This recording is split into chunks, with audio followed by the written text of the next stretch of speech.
You open your eyes to the sound of drums, distant drums. Not quiet drums, but the deep, resonant boom of the huetl echoing across the water, bouncing off the white-plastered walls of the greatest city in the world. It is dawn in Tenochtitlan, and the drums are announcing what they announce every single morning. The sun requires blood to rise. Welcome to the heart of the Aztec Empire.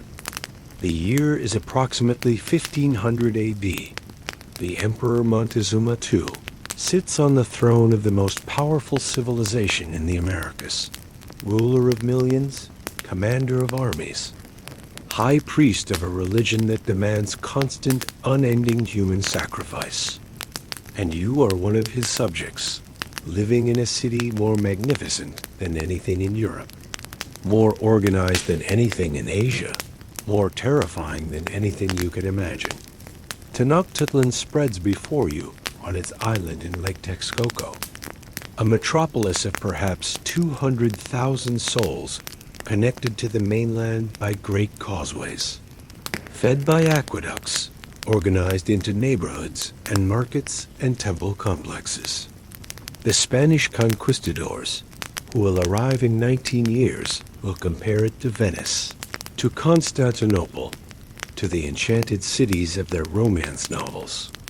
They will struggle to believe it is real. At the center of the city, dominating everything, rises the Templo Mayor, the Great Temple, a massive pyramid painted in brilliant red and blue, crowned by twin shrines to the war god Huitzilopochtli and the rain god Tlaloc.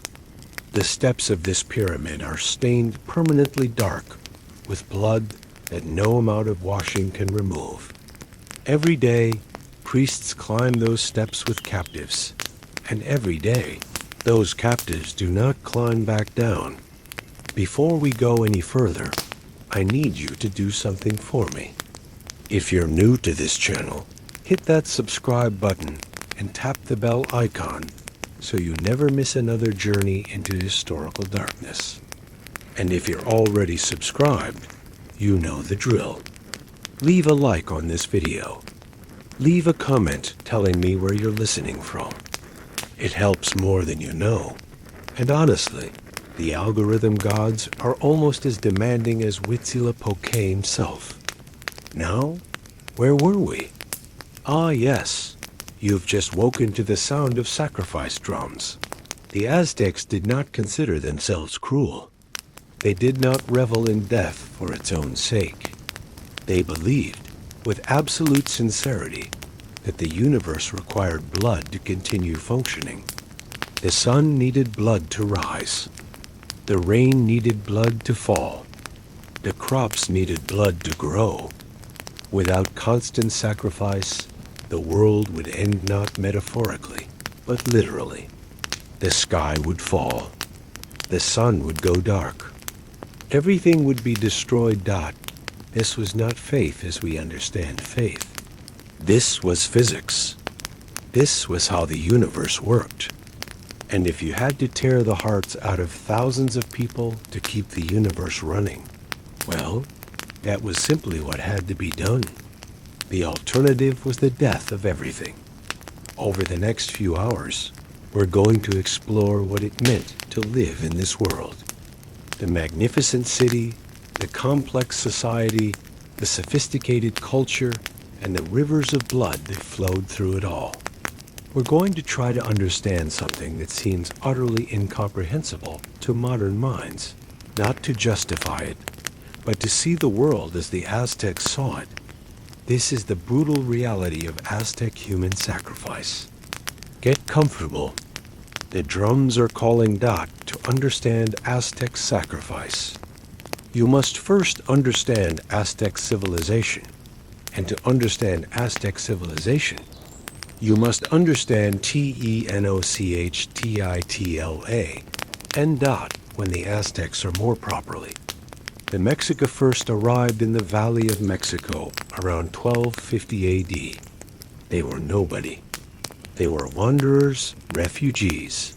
a scrappy tribe looking for a place to settle in a region already crowded with established city-states. The good land was taken. Nobody wanted the Mexica as neighbors. They were pushed to the margins, to the swamps, to a small island in the middle of Lake Texcoco that nobody else wanted. According to legend, the Mexica god Huitzilopochtli had told them to settle where they saw an eagle perched on a cactus, eating a snake. They saw this sign on the island. This image remains on the Mexican flag today, and they built their city there. What seemed like a curse became a blessing. The island was defensible. The lake provided fish, waterfowl, and a transportation network. The Mexica began building Dot by 1500. Less than 300 years later, Tenochtitlan was the largest city in the Americas and one of the largest in the world. 200,000 people lived on the expanded island and the artificial islands called chinampas that the Mexica had created by piling up mud and vegetation in the shallow lake. The city was connected to the mainland by 3 great causeways, each wide enough for 8 horsemen to ride abreast. Though the Aztecs had no horses, the city was divided into 4 great quarters, each subdivided into neighborhoods called calpulli. The streets were cleaner than any European city of the time. Thousands of workers swept them daily. Human waste was collected in canoes and transported out of the city to fertilize the chinampas. The canals that served as streets were constantly flowing, constantly refreshed. When the Spanish arrived, they were astonished by the lack of the smells that characterized their own cities. The great market at Tlatelolco, Tenochtitlan's sister city on a nearby island, drew 60,000 people daily. You could buy anything there: food from across the empire, cloth and clothing, obsidian tools, gold jewelry, slaves, medicine, pottery, feathers, chocolate. The market was organized by product, each type of good sold in its designated area, with judges patrolling to settle disputes and ensure fair dealing. At the heart of Tenochtitlan stood the sacred precinct, a walled compound containing the Templo Mayor and dozens of other temples, schools, and ceremonial buildings. This was the center of the Aztec universe, the place where heaven and earth met, where the gods received their sustenance. The walls were decorated with carved serpents. The air smelled of copal incense and of blood. The Aztec universe was not stable. It was not permanent. It was not guaranteed to continue. The world had been created and destroyed 4 times before, and the current world, the 5th sun, was destined for destruction as well. The only question was when. According to Aztec mythology, the gods had gathered at Teotihuacan, the ancient ruined city. The Aztecs found and named the place where gods were born to create the 5th sun, but the sun would not move. It hung on the horizon, refusing to rise, refusing to cross the sky. The gods realized what was needed: sacrifice. One by one, the gods killed themselves, offering their blood and their lives to set the sun in motion. This was the foundational debt. The gods had sacrificed themselves so that the sun would rise, so that life could continue. Humans owed the gods a debt that could never be repaid, only serviced. The gods had given their blood. Humans must give blood in return. Every sunrise was not automatic, but purchased, bought with the currency of human hearts. The Aztec word for this debt was Nextlahuali, and it was the driving force behind their entire religious system. Humans existed to feed the gods. That was their purpose, their function, their cosmic role. without human sacrifice. The gods would starve, the sun would stop, and the world would end in catastrophic earthquakes. Just as the previous 4 worlds had ended in their own catastrophes, this wasn't metaphor. This wasn't symbol. The Aztecs believed this literally as we believe that the earth orbits the sun. When the priests tore a heart from a victim's chest and held it up to the sun, they believed they were physically feeding the sun god, providing the nourishment he needed to continue his daily journey across the sky. The heart was called Yalatl, and it was considered the most precious food, the sustenance of the divine. The blood itself was sacred. The Aztecs called it Chalcuatl, precious water, and it was considered more valuable than anything else humans could offer. Gold, jade, feathers, these were valuable, but blood was irreplaceable. Only blood could pay the debt. Only blood could keep the cosmic machinery running. Understanding this cosmology is essential to understanding the Aztecs. They were not sadists. They were not monsters. They were people who believed they were saving the world, every single day, through sacrifice. The horror we feel at their practices would have been incomprehensible to them. How could keeping the sun alive be wrong? If you're enjoying this journey into Aztec darkness, take a moment to hit that like button. It really helps the channel grow, and I promise the cosmological terror is just getting started. The 5th sun had a name, Nahui Olin, 4 movement. It was destined to be destroyed by earthquakes catastrophic, world-ending earthquakes that would come when the sun finally ran out of energy, when the debt grew too large, when humanity failed to provide enough blood. The Aztecs did not know when this would happen. It could be centuries away. It could be tomorrow. The only way to delay it, you could never prevent it entirely, was to keep sacrificing. Keep feeding the sun, keep paying down the debt. Every sacrifice bought time. Every heart extended the world's existence a little longer.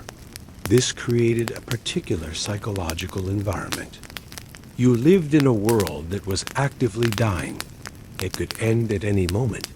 It required constant effort just to maintain. There was no security, no guarantee, no assumption that tomorrow would come. The sun rose this morning because of sacrifices yesterday. It would rise tomorrow only if sacrifices continued today. Imagine living with this knowledge. Imagine waking every morning uncertain whether the sun would actually rise, believing that its appearance was contingent on human action, knowing that you and everyone you loved depended on the priests doing their bloody work atop the pyramids. Imagine the relief when dawn came, the gratitude that the system was still working, the renewed determination to ensure it kept working. The Aztecs marked time in cycles, 52-year periods called Xiumopili.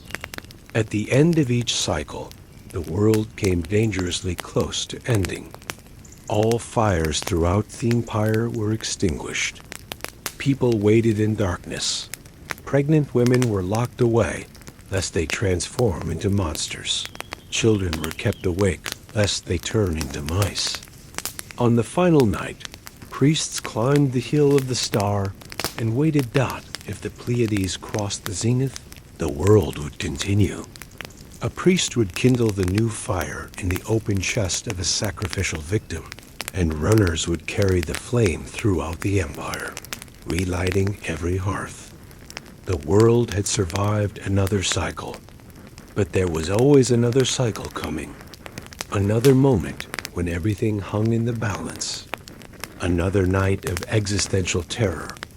This was the rhythm of Aztec existence, perpetual crisis, perpetual salvation, perpetual debt. But the Aztecs didn't spend every moment contemplating cosmic terror. They had lives to live, families to raise, work to do. Let's step into the ordinary existence of an ordinary person in this extraordinary city. You wake before dawn. Most people do, because the day begins early. Your house is made of adobe brick if you're commoner, stone if you're noble. It's a single room, or perhaps two, with a packed earth floor covered by woven mats called peplitl. There's no furniture as Europeans would understand it. You sleep on mats, sit on mats, eat on mats.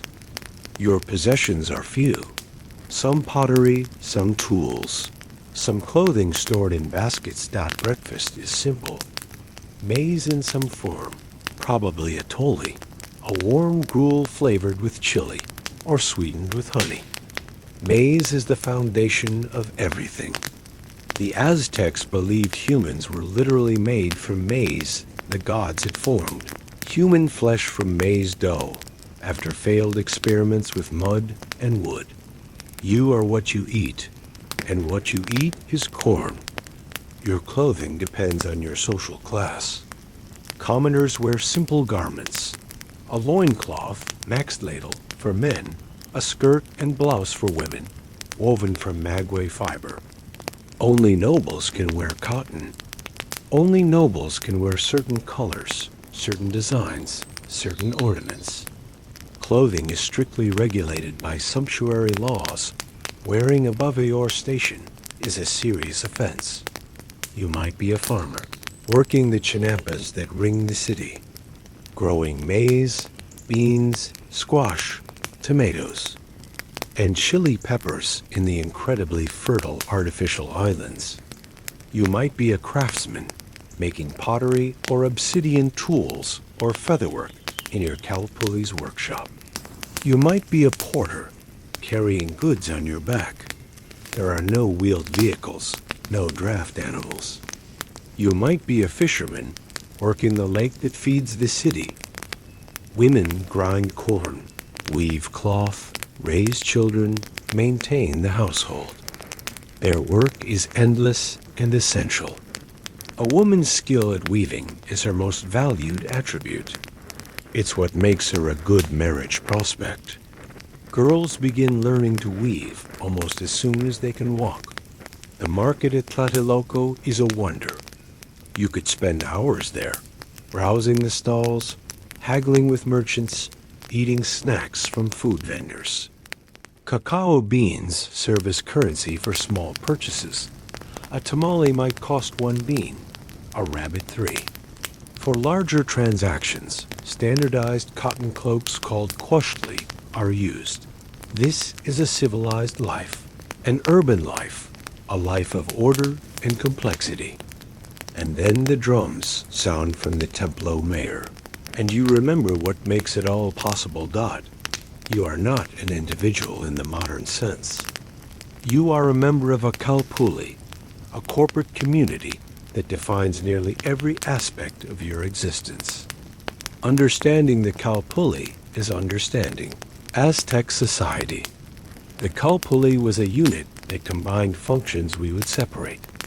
It was simultaneously a neighborhood, a kinship group, a professional guild, a religious congregation, and a military unit.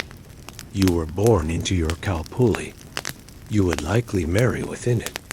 You would work in its traditional occupation. You would worship at its temple.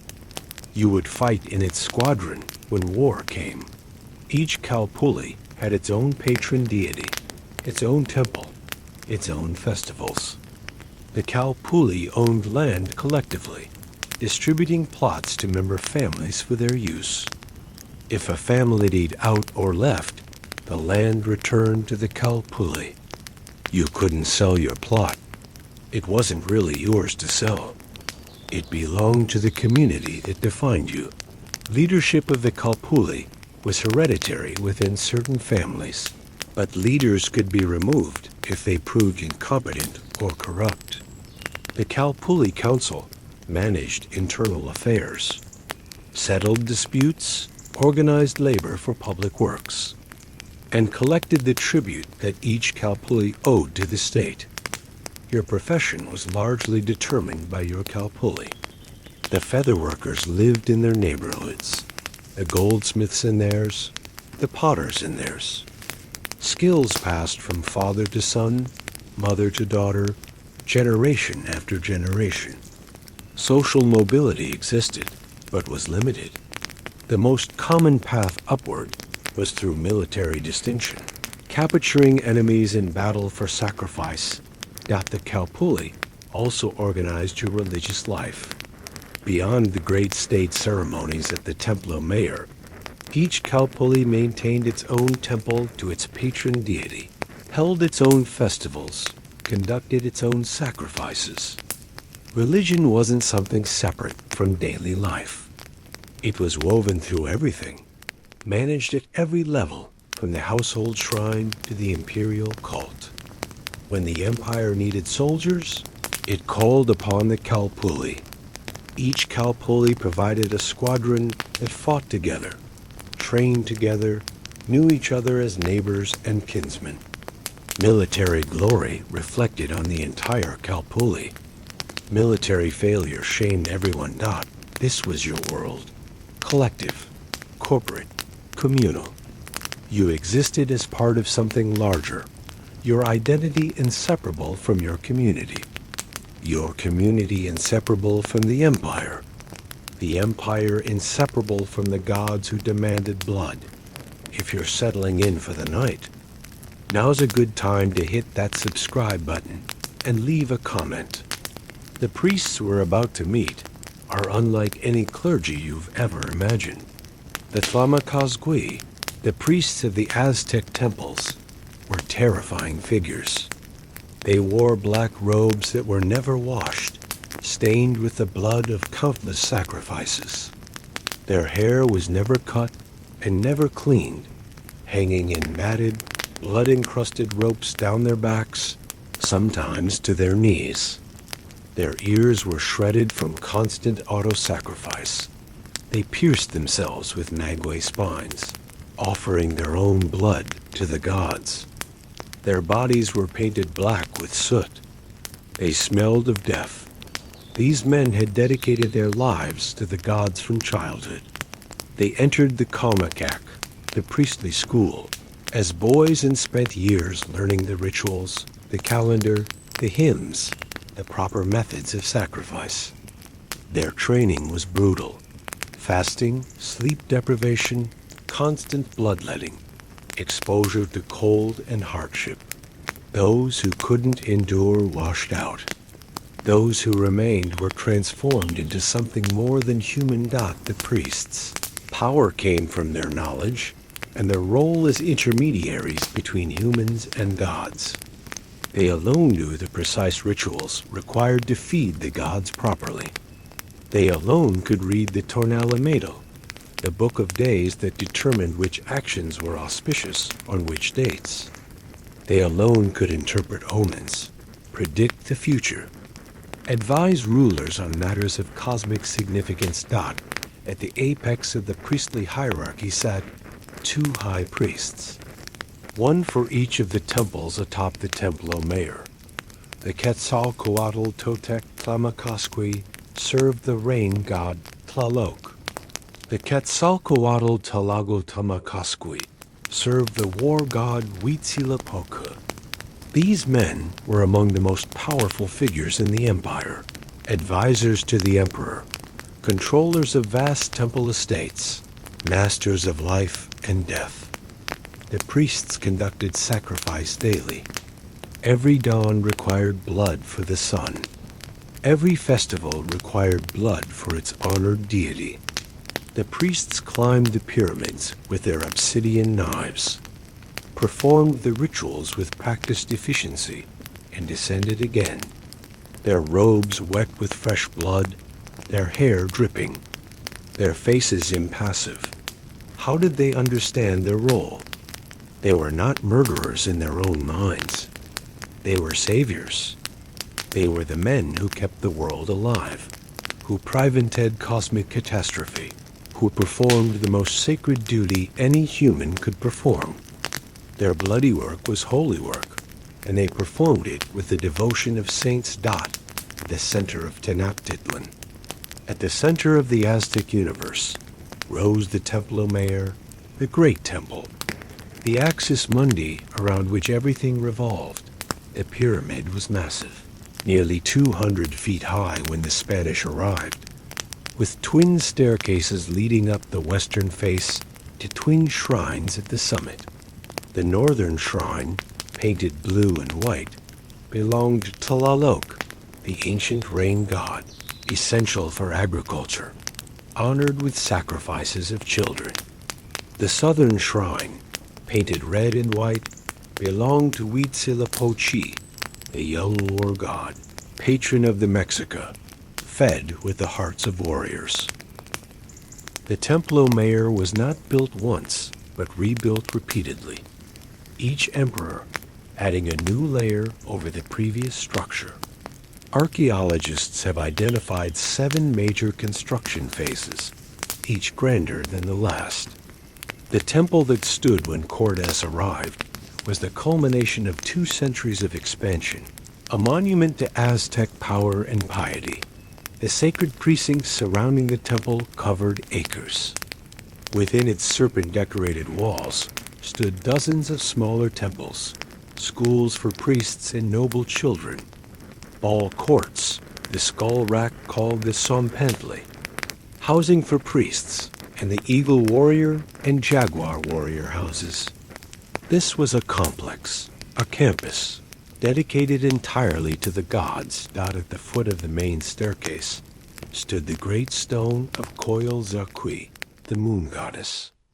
According to myth, Huitzilopochtli had killed Coyolxauhqui and his 400 brothers when they tried to murder their mother. He had dismembered his sister and thrown her body down the slopes of the mountain where he was born. The sacrificial victims thrown down the temple stairs reenacted this mythological moment, their tumbling bodies becoming Coyolxauhqui, the stairs becoming the sacred mountain dot. The walls of the precinct were decorated with carved serpents, with skulls, with reliefs of gods and mythological scenes. Copal incense burned constantly, its white smoke rising toward the heavens, carrying prayers and scent of sacrifice upward. Drums and conch shells sounded at regular intervals, marking the hours, calling the faithful, announcing sacrifices. To stand in the sacred precinct was to stand at the center of everything, the place where the human world touched the divine, where blood fed the gods, where the cosmos was maintained through human action. This was the heart of the Aztec world, and it beat with human hearts. The Aztec war machine was formidable, capable of conquering and controlling an empire of millions. But not all Aztec wars were fought for conquest. Some were fought specifically to harvest victims for sacrifice. These were the Ixayolotl, the Flower Wars. The Flower Wars were arranged conflicts between the Triple Alliance Tenochtitlan, Texcoco, and Tlacopan and certain neighboring states that remained nominally independent, Tlaxcala, Huehuetenango, and others. These were not wars of extermination or conquest, but ritualized battles with a specific purpose, the capture of warriors for sacrifice. The name flower referred to the warriors themselves, who were seen as beautiful offerings to the gods, blooming like flowers on the battlefield, destined to be plucked. It also referred to the hearts of the sacrificed, which were sometimes called eagle cactus fruit. The hearts would bloom in the gods. Hands like flowers. The rules of engagement differed from ordinary warfare. The goal was not to kill, but to capture. A warrior who killed an enemy when he could have captured him was criticized. The killing wasted a potential offering. The prestige came not from the kill, but from the capture, from taking a living warrior who would later feed the gods. Warriors sought to disable their opponents, striking at legs, tangling them with weapons designed for capture rather than killing. A captured warrior was the captor's property. He would lead his captive back to Tenochtitlan, guard him until the appointed festival, and receive honors for providing an offering to the gods. The flower war system served multiple purposes beyond the obvious religious one. It provided a constant supply of sacrificial victims, without the expense and disruption of full-scale conquest. It kept warriors in practice, maintaining military readiness. It served as a safety valve, allowing aggression to be channeled in controlled ways. And it demonstrated Aztec power, the ability to conduct wars, purely for sacrificial purposes, showed a surplus of military capacity. Some scholars argue the enemy states participated willingly, sharing the Aztec religious worldview and the belief that captured warriors achieved a glorious death. Others argue the system was maintained by Aztec threats participate in flower wars or face conquest and annihilation. Probably both elements were present. The battle is not going well. You're a warrior from Tlaxcala, engaged in a flower war with the Aztecs, and you've been cut off from your squadron. 3 Aztec warriors are closing in, their macuahuitl wooden swords, edged with obsidian blades, slashing at your legs, rather than your vital organs. They don't want to kill you. They want something worse. The blow catches you behind the knee. You fall. Before you can rise, one of them has grabbed your hair, the universal sign of capture. You belong to him now. You will die, not here on the battlefield, but later atop a pyramid, your heart offered to gods you may or may not believe in. The journey to Tenochtitlan is long. You are tied to other captives, a coffle of the doomed, marched along roads that lead toward the great city. Your captor walks beside you, not gloating, but solemn. You are his responsibility now, his offering to the gods, and he will be judged by how you are treated. When you arrive in Tenochtitlan, you are displayed. Your captor presents you at the temple, showing the priests what he has brought. You are examined, evaluated, assigned a destination. The finest warriors, those captured in singular combat by distinguished captors, might be reserved for the most important festivals. Lesser captives might be sacrificed in routine daily offerings. Your captor gains immense prestige from your capture. If you are his first, he advances in rank, gains the right to wear certain insignia, receives grants of land and cloth. If you are his second, his third, his fourth, his prestige compounds. The greatest warriors, who captured dozens of enemies, became the elite of Aztec society, celebrated as living legends. You, meanwhile, wait. You might wait for months, even a year, depending on when the appropriate festival falls. You are housed in a special facility, fed well, treated with a strange combination of respect and indifference. You are valuable property, a future gift to the gods, and you must be maintained in good condition. Some captives tried to escape. Few succeeded. Some tried to starve themselves. They were force-fed. Some tried to fight. They were restrained.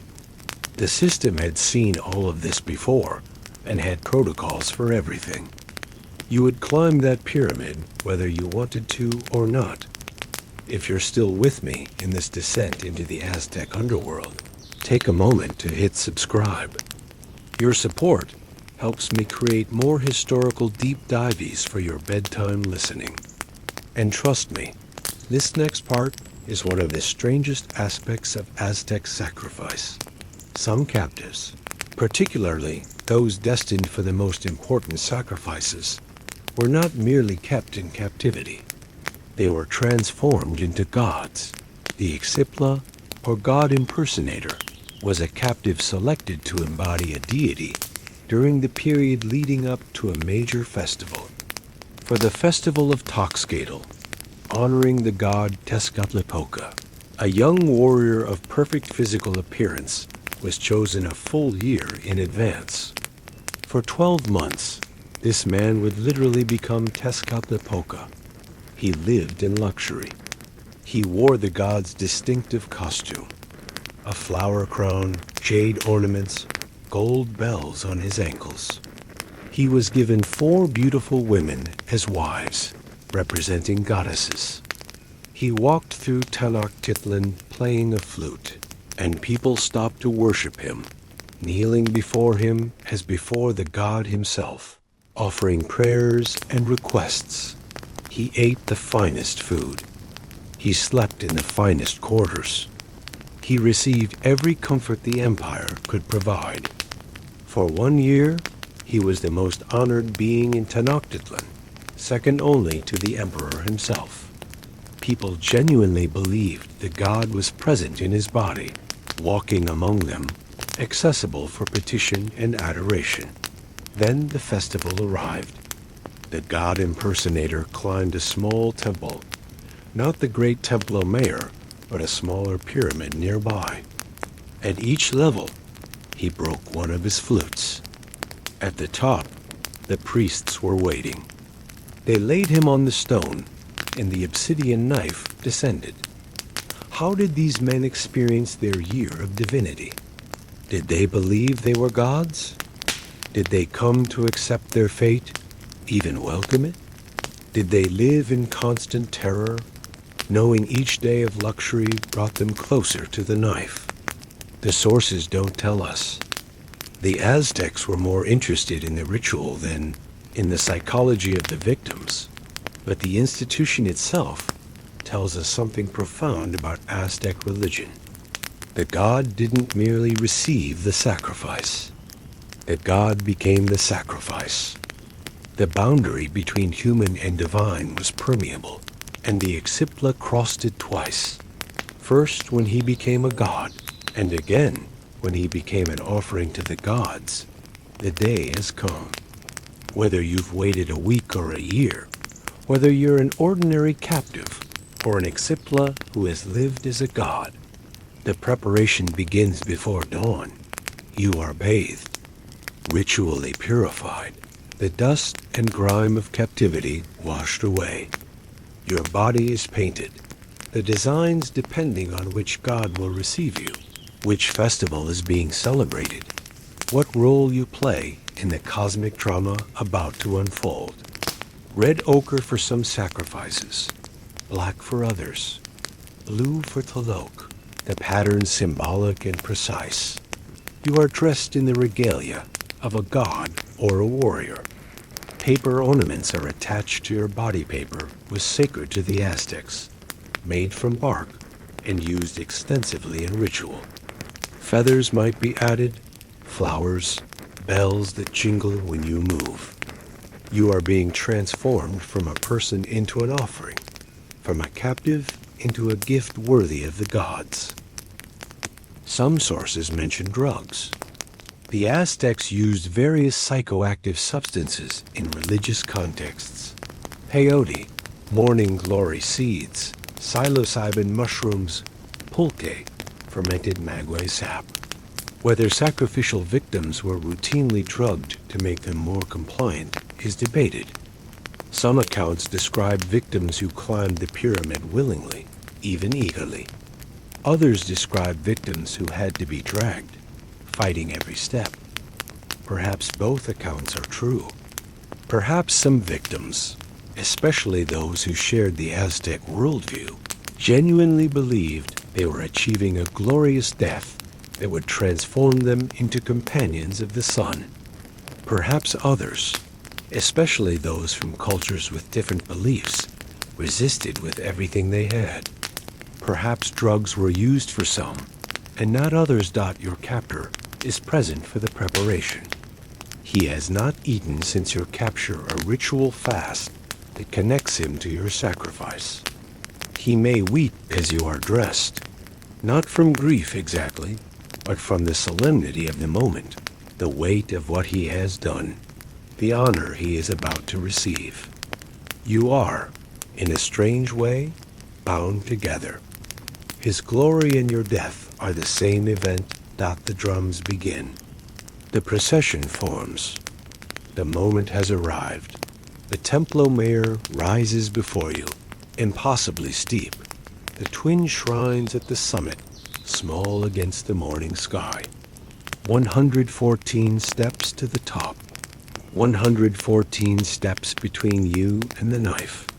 The staircase is narrow, perhaps 20 feet wide, flanked by balustrades decorated with serpent heads. The steps are steep, designed to be climbed facing forward, not sideways. You ascend confronting your destination, unable to look away. The stone is dark with old blood, blood that has soaked in over years and decades, blood that nothing can wash away completely. The crowd fills the plaza below. Thousands of people, perhaps tens of thousands, gathered to witness the offering. They are not a mob baying for blood, or not only that.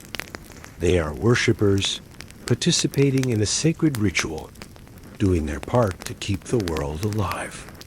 Their presence, their attention, their prayers are part of the mechanism of sacrifice. The drums pound. The beat is steady, relentless. A heartbeat for the city. A heartbeat that will continue after yours stops.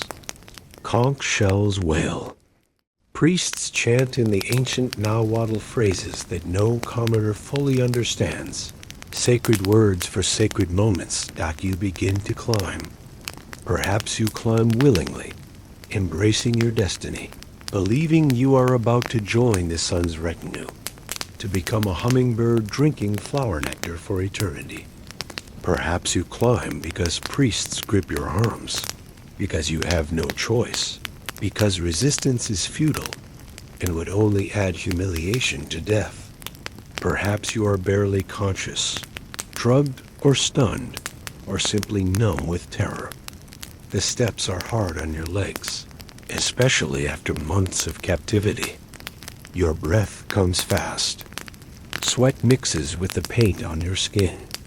You can feel the sun on your back, the same sun that will receive your heart, that needs your heart, that cannot continue without the meal you are about to provide. The summit approaches.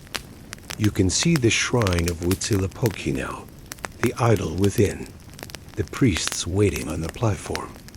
The stone altar, the Tenochtitlan, is positioned before the shrine. It is curved, designed to arch the victim's back, to make the chest protrude, to make the heart accessible. You reach the top. The drums fall silent. For a moment, there is only the wind and the breathing of priests. The Tenochtitlan, the sacrificial knife, was a masterwork of Aztec craftsmanship. The blade was flint or obsidian, knapped to an edge sharper than any metal the Aztecs possessed, sharper, some say, than surgical steel. The handle was often elaborately decorated.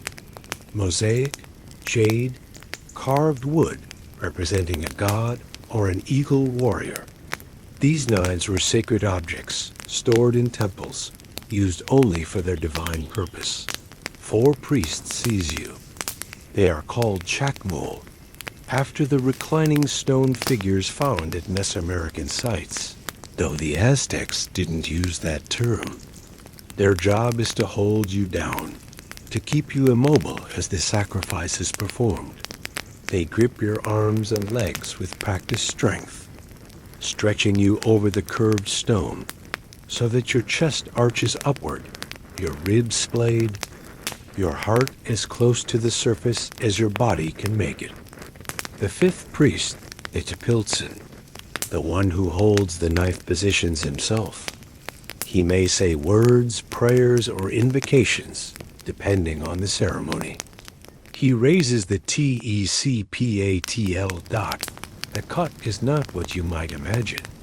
It doesn't go through the breastbone. It would be too difficult, too time-consuming. Instead, the priest cuts beneath the rib cage, a horizontal slash across the abdomen just below the sternum. Then he reaches in. This is where the accounts become difficult to process. The priest reached into the living chest cavity and tore out the heart. The heart was still beating when he raised it toward the sun. The victim was still alive, at least for seconds, perhaps longer, aware of what was happening, watching their own heart lifted toward the sky. The blood was sacred. It was collected in special vessels, painted on the lips of idol statues, dripped onto sacred objects. The blood sanctified everything it touched, transferred the life force from the victim to the divine recipients.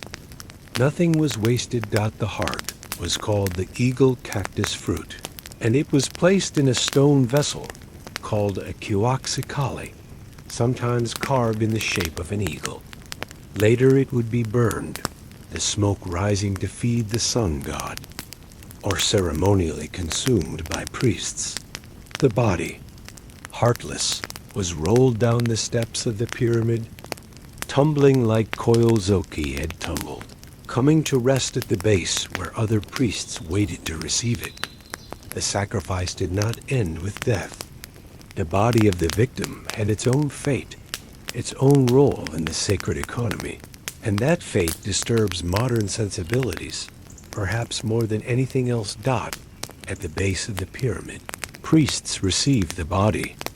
They carried it to a facility called the Tlacocolco, where it was butchered. There is no gentler word with the same efficiency that a deer or a turkey might be processed. The skull was removed for the Tzompantli, the great skull rack. The limbs were separated. The flesh was distributed. Here is where we must speak of ritual cannibalism. The Aztecs practiced anthropophagy, the consumption of human flesh as part of their sacrificial complex. The evidence is overwhelming. Spanish accounts, indigenous codices, archaeological findings of cut marks on human bones consistent with butchering. This was not hidden or denied. It was documented and, within its cultural context, sacred. The captor received portions of his captive's body. He did not eat this flesh himself.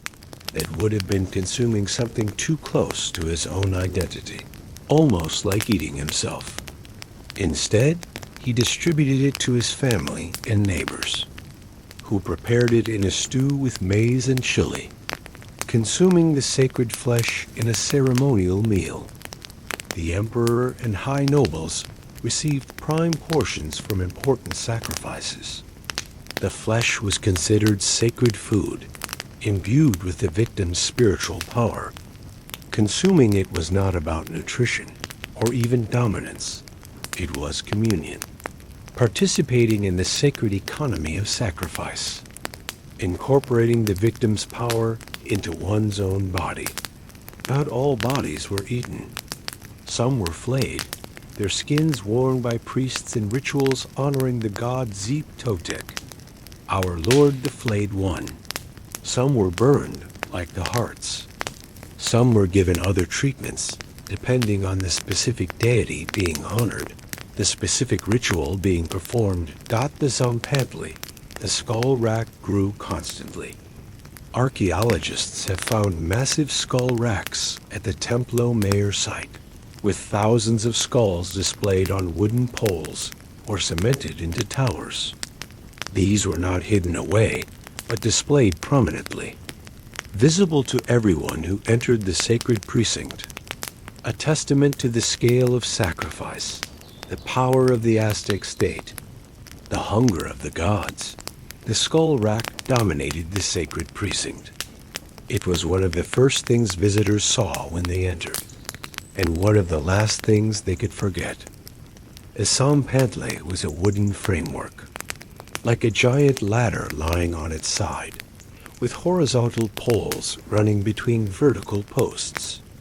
On these poles, human skulls were threaded through holes drilled in the temples, hundreds or thousands of them, facing outward, their empty eye sockets staring at the living. But the Sampantle was only part of the display. Near it stood skull towers, cylindrical structures where skulls were cemented in place with lime mortar, building up layer after layer until the towers reached impressive heights. These were more permanent monuments, unable to decay or fall. Intended to last. In 2017, archaeologists excavating near the site of the Templo Mayor made a stunning discovery. A portion of the great Sampantle, preserved underground for 5 centuries. They found over 650 skulls, including women and children, not just warriors, as some had assumed. The scale was staggering, and the excavation was only partial. Recent estimates suggest that Sampantle may have held hundreds of thousands of skulls at any given time, with new ones constantly added as old ones were removed to make space or crumbled to dust. The visual impact would have been overwhelming. A wall of death, a monument of bone, the accumulated evidence of years and decades of sacrifice. The smell must have been significant, at least when fresh skulls were added. But the skulls were often prepared by removing flesh before display, sometimes through boiling, and the tropical sun would have dried them quickly. Eventually, they became bone, white, and clean, architectural elements as much as human remains. The Sampantle served multiple purposes. It was a religious monument, a display of offerings made to the gods. It was a political statement demonstrating Aztec power and the fate of enemies. It was a warning, showing conquered peoples and potential rebels what awaited them. And it was simply normal, part of the landscape, something Aztec children grew up seeing every time they visited the sacred precinct. Normalization is perhaps the most disturbing aspect. Walls of skulls were not hidden or shameful. They were public, prominent, central. They were what Tenochtitlan was. We must now speak of something that challenges even the most committed attempt at cultural understanding. The Aztecs sacrificed children. Tlaloc, the rain god, demanded young victims. According to Aztec belief, the tears of children were particularly pleasing to the rain deity. Their crying brought rain to the fields. Their suffering ensured the crops would grow. The younger the child, the more their tears resembled rain, the more efficacious their sacrifice. The children sacrificed to Tlaloc were typically purchased rather than captured in war. Poor families, unable to feed all their children, might sell one to the temple. The child would be well cared for, fed, clothed, treated kindly during the period before sacrifice. But the destination was always the same. The sacrifices took place on mountaintops, in caves, at springs places associated with Tlaloc and the waters he controlled. The children were dressed in paper ornaments and the god's colors, painted blue and white. They were carried or walked to the sacred sites, accompanied by priests and worshippers. Then they were killed.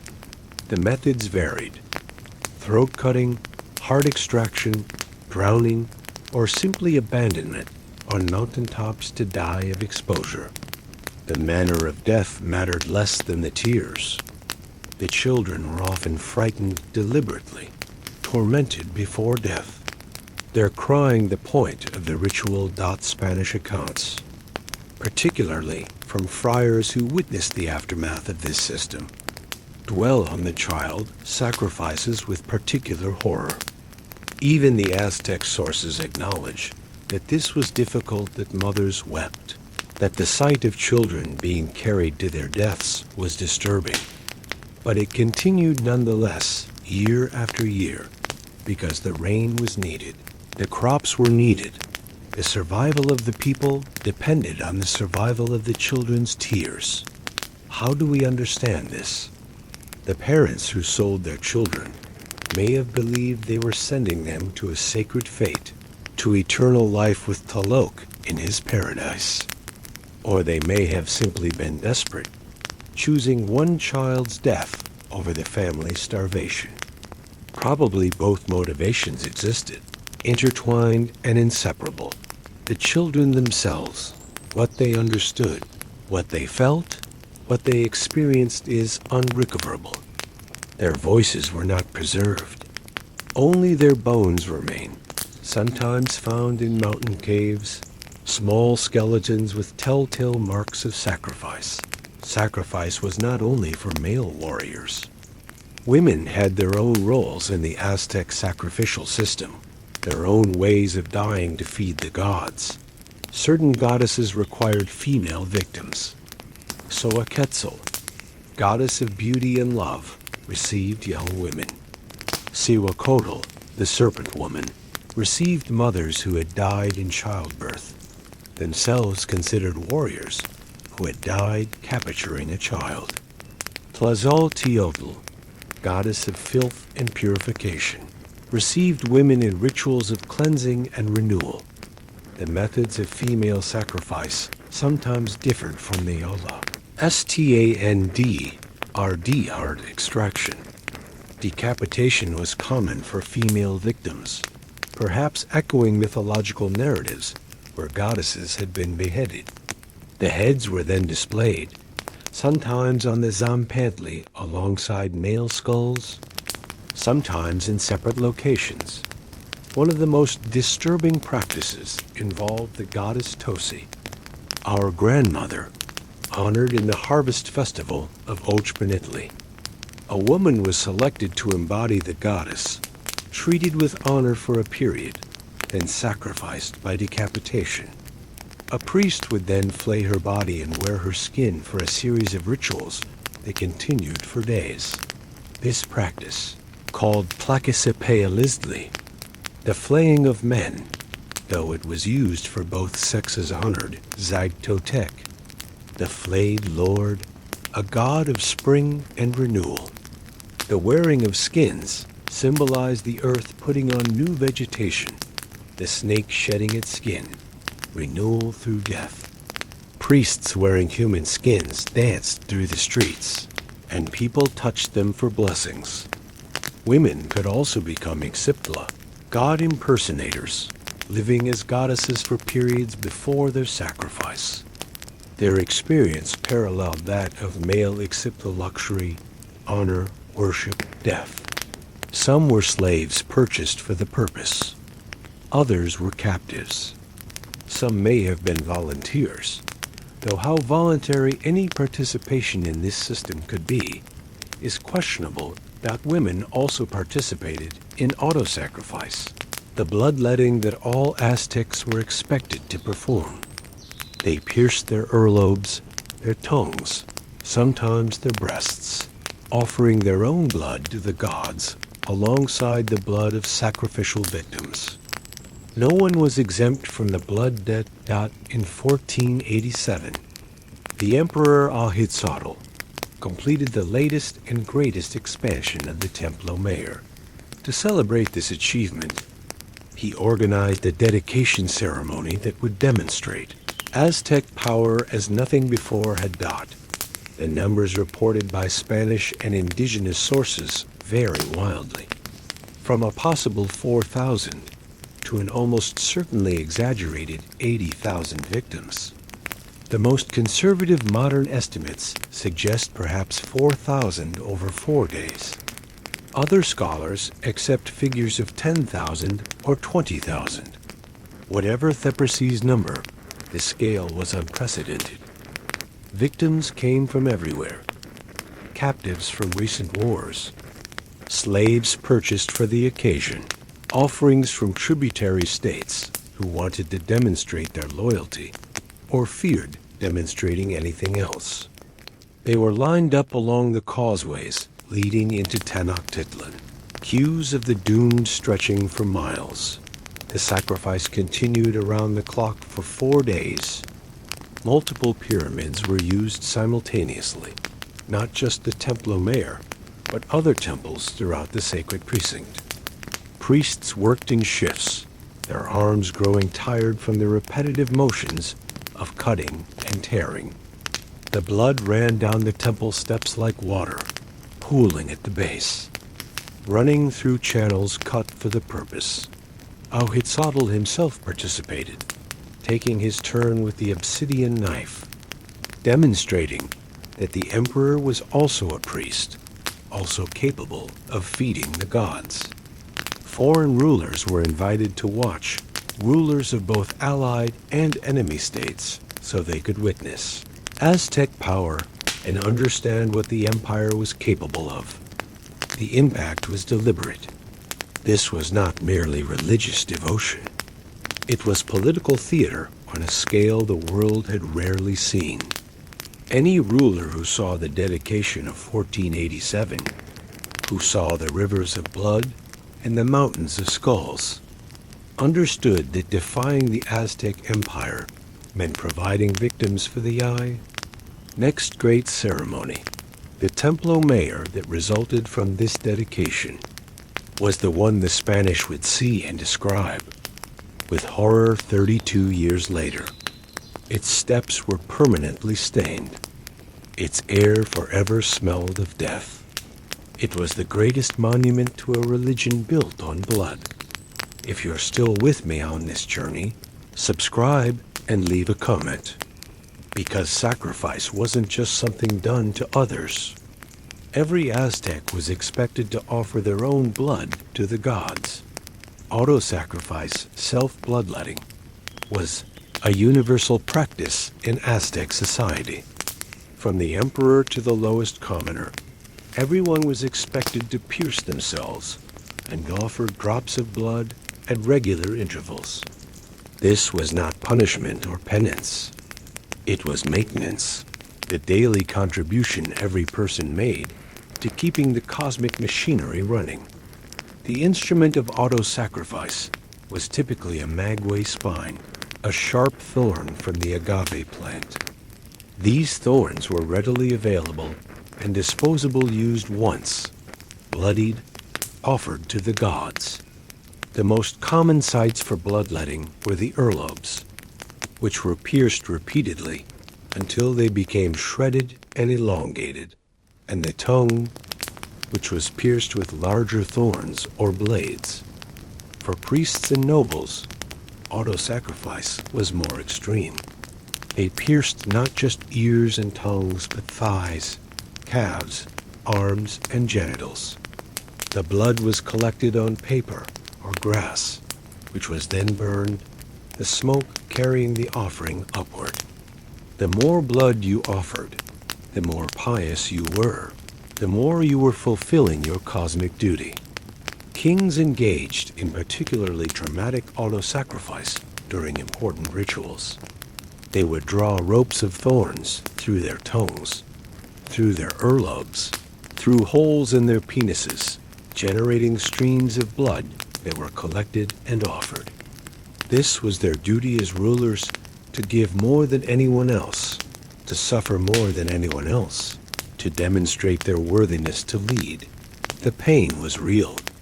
This was not symbolic pricking, but serious wounding that left permanent damage. The priest's shredded ears were badges of honor, proof of decades of devoted bloodletting. The scars and wounds that accumulated over a lifetime of auto-sacrifice marked the pious Aztec as surely as any brand. Auto-sacrifice connected every person to the sacrificial system. You couldn't say that sacrifice was something done only by priests to captives far away. You participated personally, regularly, painfully. The blood debt was your debt, paid in your blood. Felt in your flesh. The Pachteca were among the most fascinating figures in Aztec society. Long-distance merchants who traveled throughout Mesoamerica, trading luxury goods, gathering intelligence, and supplying the empire's insatiable need for sacrificial victims. These were not ordinary traders. The Pachteca operated under state sponsorship, traveling in armed caravans, protected by imperial guarantee. They brought back exotic goods from distant regions. Quetzal feathers from Guatemala, jade from the south, gold from everywhere they could find it. They also brought back slaves. The slave trade was a major component of the Pachteca economy. They purchased slaves in foreign markets, often people who had sold themselves into slavery due to debt or poverty, and transported them back to Tenochtitlan. Some of these slaves became household servants. Others were destined for the pyramids. Purchasing slaves for sacrifice allowed wealthy Aztecs to participate in this sacrificial system without going to war themselves. A successful merchant could buy a slave, sponsor a sacrifice, and gain religious merit without ever risking his own life in battle. The practice was regulated, but not discouraged. The gods cared about hearts, not about how those hearts were obtained. The prices for sacrificial slaves fluctuated with demand. Before major festivals, when many sacrifices were planned, prices rose. Wealthy families competed for quality victims, preferring healthy young adults who would make impressive offerings. The market was remarkably similar to any other commodity market, except the commodity was human beings destined for death. Some slaves were chosen specifically for their appearance, selected to serve as Ixiptla, god impersonators. A slave with perfect features might command enormous prices because he could embody Tezcatlipoca for a year, or she could represent a goddess in a major festival. Beauty was literally worth its weight in gold. The Pachteca themselves occupied a strange social position. Wealthy and powerful, but technically commoners, forbidden from displaying their wealth openly, lest they provoke noble jealousy. They had their own god, Yaxcoteotl, and their own festivals, including one where merchants offered slaves they had purchased and raised, sacrificing them and consuming their flesh in a sacred meal that marked the pinnacle of their religious observance. How did ordinary Aztecs live with a system that killed thousands every year? How did they go about their daily lives knowing that at any moment the drums might sound, the victims might climb, the blood might flow? How did they raise their children in a city where walls of skulls were public monuments? The answer is the same way people in any society live with things that seem normal because they've always been normal. Aztec children grew up seeing sacrifice. They attended festivals where victims died. They saw the Tzompantli in the sacred precinct, the blood-stained steps of the pyramids, the priests with their matted, bloody hair. This was their world, the only world they knew. It was no more strange to them than any feature of modern life that would horrify someone from a different time and place. Education reinforced the system. Children learned the myths that explained why sacrifice was necessary. The stories of the gods who had sacrificed themselves to create the sun. The history of the Aztec people and their special relationship with Huitzilopochtli. They learned that the world depended on sacrifice, that their civilization was performing a sacred duty, that without the blood, everything would end. That social pressure maintained conformity. To question sacrifice was to question the gods, to question the cosmos, to suggest that everything your society believed was wrong. It was also to suggest that all the people who had died, the thousands, the tens of thousands, the hundreds of thousands over centuries, had died for nothing. This was not a position anyone was likely to adopt. The victims themselves were often not Aztecs. They were captured enemies, purchased slaves, people from other cultures and other places. This made it easier to accept their deaths. They were outsiders. Others, not quite the same as the people sacrificing them. The Aztecs were not killing their own people. They were feeding the gods with the appropriate offerings. And there was always the genuine belief, the true faith, that made it all make sense. The world really was dying. The sun really did need blood. Without sacrifice, everyone would die.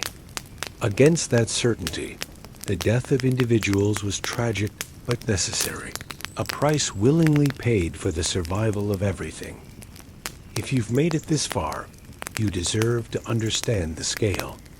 The Aztec ritual calendar organized sacrifice, not as occasional events, but as a continuous cycle of death, scheduled and predictable as the seasons themselves. The Aztec year contained 18 months of 20 days each, plus 5 unlucky days at the end. Each month had its own festival, and each festival had its own sacrificial requirements. Some were relatively modest. Others demanded hundreds or thousands of victims. But every single month involved blood. Atlacawalo, the first month, honored the rain gods with child sacrifices on mountaintops. Tlacaxapealistli, the second month, saw mass sacrifices followed by gladiatorial combats where captives, armed with wooden weapons, fought against warriors with real obsidian blades. Tenochtitlan honored the corn goddess with offerings of children and flayed skins. And so it continued, month after month, festival after festival. Some festivals had specific victim requirements. Tenochtitlan required the year-long preparation of a perfect ixipla to embody Tezcatlipoca. Xoxotlhuetzi involved captives climbing a greased pole to reach an image at the top, then being hurled into a fire. Oxpanitli required a woman to be decapitated and flayed so a priest could wear her skin. The total annual death toll is impossible to calculate with precision. Conservative estimates suggest perhaps a few thousand sacrifices per year in Tenochtitlan alone. Higher estimates suggest 10,000 or more. When you include the sacrifices conducted throughout the empire, in every city and town that followed the same calendar, the numbers become staggering beyond the monthly festivals with the extraordinary events, the dedication of temples, the coronation of emperors, victories in major wars. These could add thousands more deaths to the annual toll, concentrated in a few intense days of sacrifice. The rhythm of blood structured Aztec time. You knew which month it was by which festivals were approaching, which gods were being honored, which types of victims were being sought. Time itself was measured in death dot. In 1519, Hernán Cortés and his conquistadors arrived on the coast of Mexico. By 1521, they had conquered the Aztec Empire, destroyed Tenochtitlan, and begun the work of erasing everything the Aztecs had built. But before they destroyed it, they saw it, and their accounts preserved what might otherwise be lost. The Spanish were not neutral observers. They were conquerors with their own religious convictions, determined to interpret what they saw through their own cultural lens. They called the Aztec temples mosques and the priests devils. They saw Satan's hand in every ritual, demon worship in every ceremony. Their accounts must be read critically, but they also recorded what they witnessed with sometimes remarkable detail. Bernal Diaz del Castillo, a soldier who accompanied Cortés, described the great market of Tlatelolco, the causeways connecting the island city to the mainland, the palace of Montezuma with its zoo and gardens. He described the smell of blood that hung over the sacred precinct, the skulls too numerous to count. The priests with their matted hair and blood-caked robes. Cortes himself climbed the Templo Mayor, invited by Montezuma to see the view from the summit. He described looking down on the city, seeing the lake and the surrounding mountains, and turning to see the idols of Huitzilopochtli and Tlaloc, encrusted with dried blood, their faces fed with human hearts. Montezuma explained, through interpreters, the function of sacrifice, the necessity of blood, the cosmic stakes involved. The Spanish were horrified, or claimed to be. Their own recent history included the Inquisition, the burning of heretics, the expulsion and forced conversion of Jews and Muslims. They were not strangers to religious violence, but the scale and systematic nature of Aztec sacrifice seemed to them qualitatively different, proof that these people were in the grip of demonic forces. This horror provided justification for conquest. Whatever else the Spanish might do, and they would do plenty, they were at least stopping the sacrifices, ending the worship of false gods, saving souls for Christ. The brutality of the conquest was justified by the brutality of what it was. Conquering. The fall of Tenochtitlan in 1521 was the end of Aztec independence and the beginning of the end for Aztec religion. The Spanish were thorough in their destruction of everything associated with the old gods. The Templo Mayor was demolished. Its stones were used to build the cathedral that still stands in Mexico City's main square, directly on top of the sacred precinct. Other temples were similarly destroyed and their materials recycled. The skull rack was torn down, the skulls buried or destroyed. The idols were smashed, burned, or shipped to Spain as curiosities. The priests were killed, forcibly converted, or driven into hiding. Their knowledge, the rituals, the calendar, the myths was suppressed. Friars worked to learn Nahuatl, not to preserve the old religion, but to more effectively replace it, too. Argue against traditional beliefs in the language of those who held them. The sacrifices stopped almost immediately. This was perhaps the one change that most pleased the indigenous peoples, whom the Aztecs had dominated. They had provided the bulk of the victims. They had sent their children to die on Aztec pyramids. They had lived in fear of the flower wars and the tribute demands. The end of sacrifice was, for many, the end of terror. But the population collapse that followed the conquest was even more devastating than the sacrifices had ever been. European diseases, smallpox, measles, typhus swept through populations with no immunity. Some estimates suggest that 90% of the indigenous population died within a century of contact. The sacrifice of thousands was replaced by the death of millions. The Aztec religion didn't disappear entirely. Elements survived, blended with Catholicism, hidden in plain sight. The Virgin of Guadalupe, who appeared to an indigenous convert in 1531, is sometimes interpreted as a continuation of goddess worship in new form. Day of the Dead celebrations preserve pre-Hispanic attitudes toward death and ancestors. The old gods are gone, but their echoes remain. Today, the ruins of the Templo Mayor lie exposed in the heart of Mexico City, excavated in the 1970s after electrical workers accidentally discovered them. Tourists walk among the stones where thousands died. It is quiet now. The drums have been silent for 500 years. How do we understand a culture that practiced human sacrifice on an industrial scale? How do we make sense of a civilization that was sophisticated, artistic, organized, and built on rivers of blood?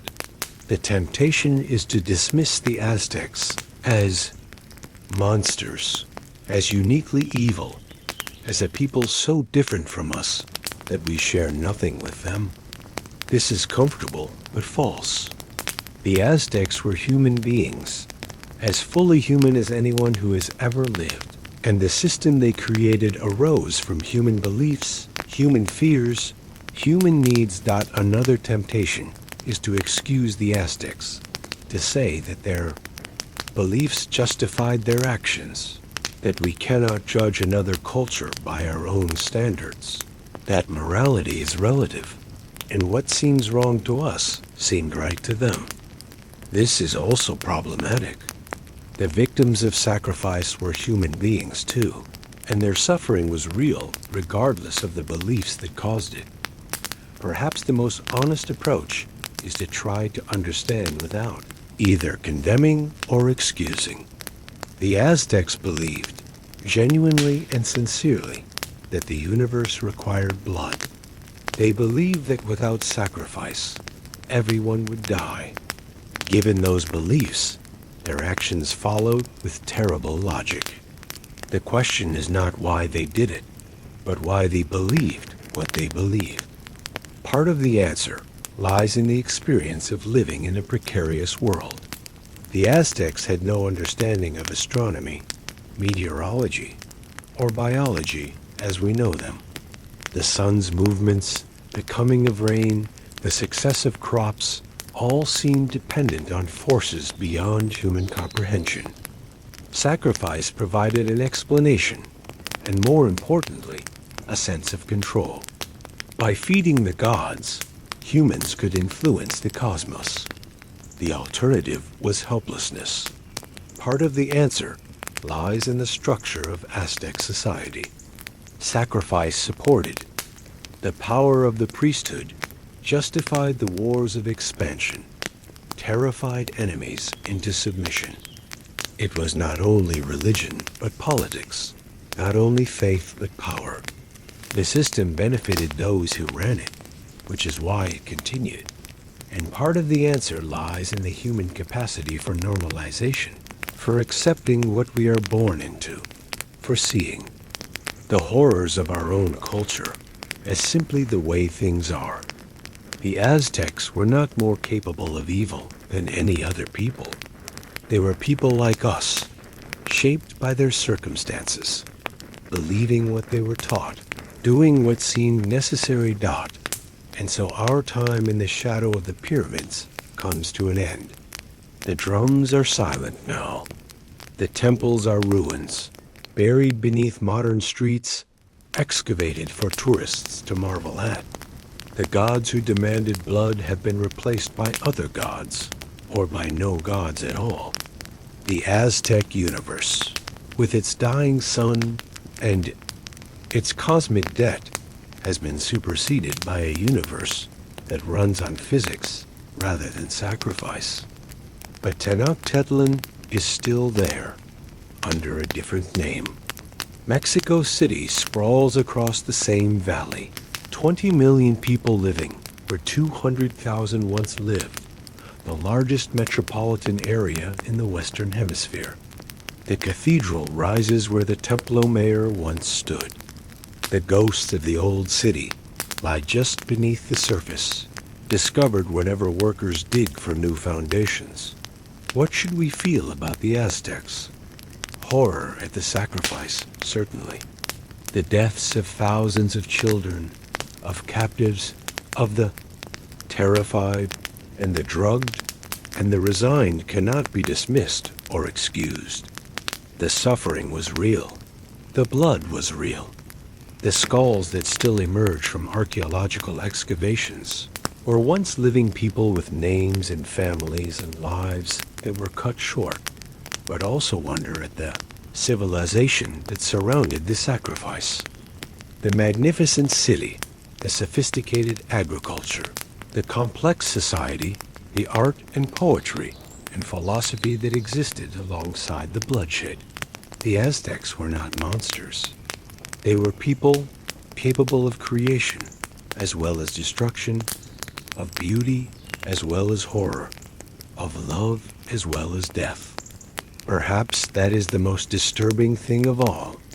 The people who built the skull racks were not different from us. They were us in different circumstances, with different beliefs, making different choices. The capacity for beauty and the capacity for horror exist in the same species, in the same cultures, sometimes in the same individuals. The sun still rises every morning, needing no blood. The rain still falls, regardless of tears. The world turns on without sacrifice, proving the Aztecs wrong about the physics of their universe. But we have not proven them wrong about the human. Heart its capacity for faith, for fear, for terrible certainty that our way is the only way. Sleep now, under a sun that asks nothing of you. Dream of pyramid cities and flower wars and the sound of drums at dawn. And be grateful that when you wake, no God will demand your heart not rest well.